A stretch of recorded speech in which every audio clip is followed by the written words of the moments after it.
Welcome back to Booze on the Rocks. My name is David Edwards, and today I'm going to use some basil, some cucumber, and I'm going to make this, the English. But first, this.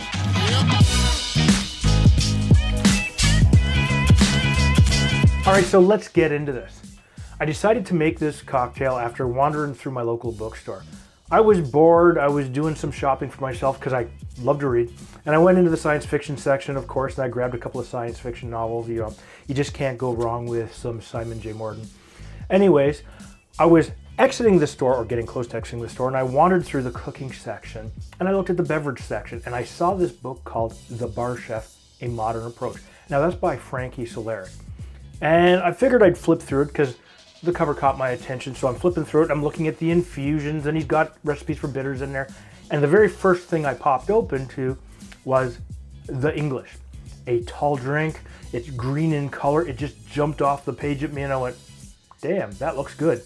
So I figured I was going to make it for you today. And it's on page 158, by the way, if you happen to have that book or pick that book up. And I'll put a link down below for you. So I really wanted to try it because it had a couple of things I really liked. It has some basil in it, it has gin in it, and of course it's got cucumber in it. All of those things work really, really well together. And I love the smell of basil, and I love cucumbers. And you know what? Let's get into this. So the first thing, of course, I need is my mixing glass. Now the next thing, and most important thing that I'm going to start with is, of course, my cucumber. And I'm using an English cucumber, and I can just see the comments now by the fact that I'm holding it this way. I am in so much trouble right now. I know it. Anyways, so we need 5 pieces of cucumber. And first thing I'm going to do is I'm going to circumcise it like so. And then I'm going to get 5 slices. 4, 5.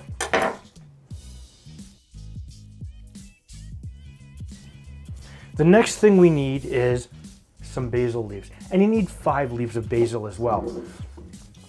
So you're just going to go through, and depending on your size, you're going to get 1, 2, 3, 4 or 5. Now, one of the things I do with my herbs is I'll put them in a little bit of cold water, and I'll do that because getting them home, especially with the temperature outside now, it's 30 plus degrees Celsius, add some humidity, and it's flipping boiling out. And so when I got home, everything was so limp, it was just... So a little bit of cold water, just a tad little bit of sugar to help bring it back to life, just so it unwilts. Now give this a bit of a spank, because why not? And that looks pretty interesting. I didn't expect it to do that. But we do need 1 ounce of London dry gin. And I've got some Beefeater here. And 1 ounce works out to 30 milliliters. Ooh, I'm getting close.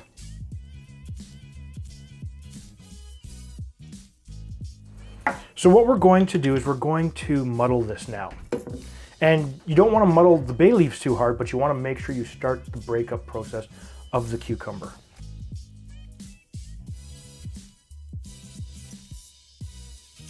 And you have to remember that when we shake this with ice, it's going to get pulverized even more, which will spread more of the flavors throughout the drink. The next little piece we need is an Elderflower Liqueur, and we're using St. Germaine for this. I love this stuff. You could drink it straight from the bottle if you want, or on some ice, whatever, floats your goat. So I need 1 ounce of this, or 30 mils.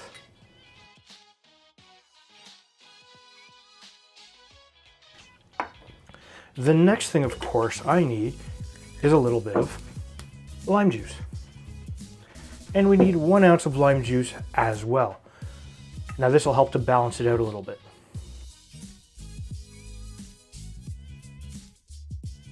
Yes, it's looking good, looking good.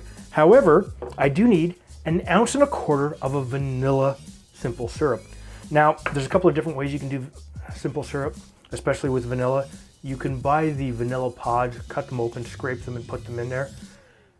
But vanilla pods are about $10 a piece where I live, so I'm not paying for that. However, a tablespoon of vanilla extract with 8 ounces of water to 8 ounces of sugar. Now you can cut that down and, of course, chop it up in half if you want. Simmer it slightly just until it becomes clear. And, of course, basic grade 9 science.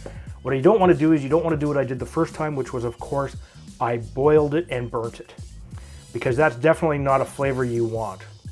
So this is, oh shit, I just put 2 ounces in here. Oops.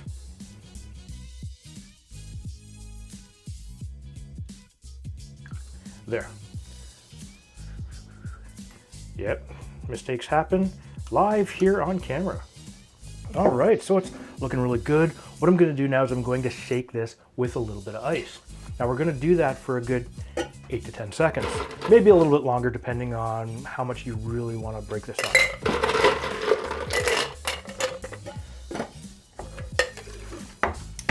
Make sure you're in solid. All right, look at this. Well, you can't quite see it, but it smells great. Absolutely. Leave a comment below if you think it's going to be as green as the picture that I thought about in that book, because I don't think it will be. So what we're going to do is we're going to put this in a tall glass. I have a Collins glass here. Use a glass of any size you want. And if you want, you could strain it, but I'm going to. But if you like it rustic, you can have everything in there.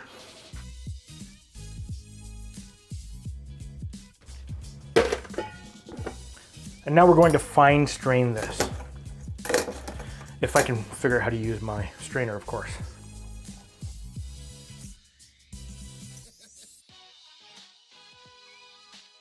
Oh yes. Right. And you need now about an ounce of a soda water. I'm using club soda. You can use whatever you want. It's called Seltzer in some places. You could use Perrier. You just want something that's not going to change the flavor at all.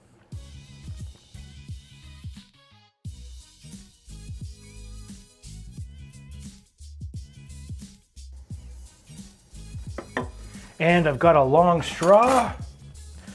We're gonna give this a little bit of a stir.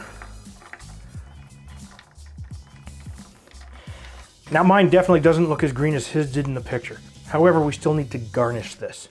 And you know what? I'm gonna garnish this with a nice little piece of, what do you call this here? Some more basil leaves. We'll give it a bit of a spank, because everything's more fun with a spank, and this will release a few more of the aromatics that we like, right?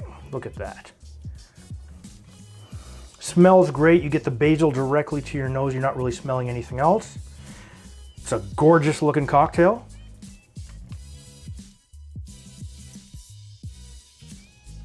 Oh, this is really good. This is not overly sweet. It's not too basil-y. The cucumber's in there. You get just a hint of the vanilla. The elderflower and the gin work beautifully together. This is a great cocktail. Ooh, yeah, ooh. Tall drink on the back deck, especially in 30-degree temperature. This is so easy to drink. You could knock back 4 or 5 of these, no problem.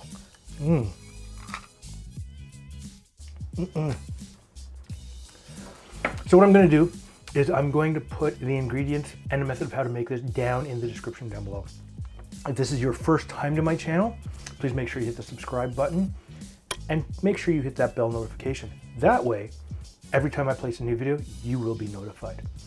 But if you don't like one of the most refreshing cocktails I've ever tried, hit the thumbs down button twice, and we'll see you next time.